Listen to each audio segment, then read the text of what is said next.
જય હિન્દ, જય ભારત મિત્રો। આપણે મગફળીના પાકમાં એક કીટ આપવામાં આવે છે વનિતાના। એમાં મેગ્નેશિયમ સલ્ફેટ છે, મેંગેનીઝ સલ્ફેટ છે, ફેરસ સલ્ફેટ છે અને બીજું આવે છે ઝિંક સલ્ફેટ, મોનોહાઇડ્રેટ અને એક બોરેક્સ આવે છે। આ બધાનું કીટ મિક્સ કરી મગફળીમાં આપવાથી ઉત્પાદનમાં બહુ સારો વધારો મળે છે। તમે પણ આ કીટ વાપરીને અજમાવી જુઓ, કેટલા ફાયદા થતા હોય છે।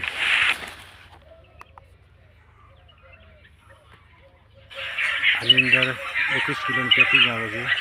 એમાં 10 કિલો મેગ્નેશિયમ સલ્ફેટ આવે છે, 5 કિલો ફેરસ સલ્ફેટ આવે છે, 3 કિલો ઝિંક સલ્ફેટ હાઇડ્રેટ આવે છે અને 2 કિલો આવે છે મેગ્નેશિયમ મેંગેનીઝ સલ્ફેટ।